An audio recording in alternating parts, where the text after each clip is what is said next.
Not. I yield right now 3 minutes to the gentleman from Texas. The gentleman from Texas is recognized for 3 minutes.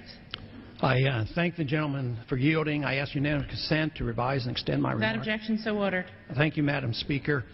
I don't think anybody can argue at all with the intentions of the proposal of this bill. There's no question that cigarettes are very, very harmful.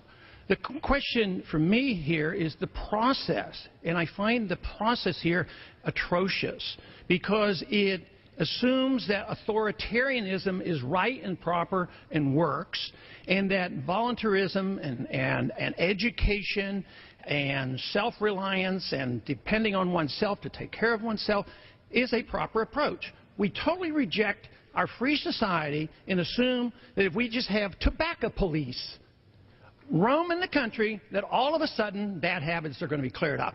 We're dealing with bad habits, and these are bad for health. But let me tell you, I could bring you a list here of dozens and dozens of things that bad habits lead to death. Matter of fact, one of the things that we ought to consider is, how many people die from our drug war? We have a drug war because about 3,000 people die from the use of illegal drugs. So we have a drug war going on, and tens of thousands of people die.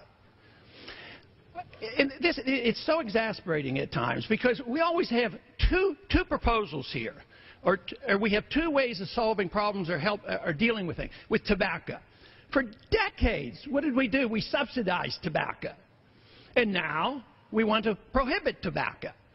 Why don't we just let the people decide? This whole idea that you either have to subsidize something or prohibit something shows a shallowness that I think that we ought to challenge. One part of this bill that I find particularly bad, but it is pervasive in so much of what we do. About 100 years ago, we took the First Amendment and the freedom of speech and chopped it into two pieces. We have political speech. Of course, we like that. We're in the business of politics. But we take commercial speech and we put it over here. And we regulate the living daylights out of commercial speech. That's not a First Amendment. That's chopping freedom in half. And that just leads to more problems. But this will lead to prohibition. And it won't work. And this will just give us a lot more trouble. You say, well, how will these problems be handled if we just permit people to advertise? Well, you're not allowed to commit fraud. You're not allowed to commit slander. You're not allowed to commit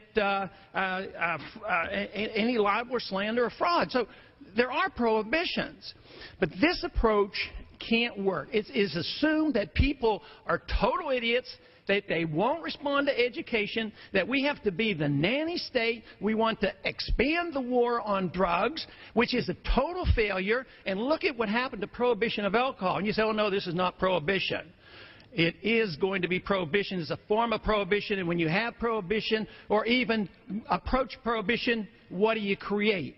You create the black market. We will see the black market come. Already the taxes are opening up the doors of the black market. All I ask for is people to reconsider, believe that freedom and self-reliance and individualism can solve these problems a lot better than a bunch of politicians and bureaucrats and tobacco police here from Washington, D.C. Expired. The gentleman from Indiana.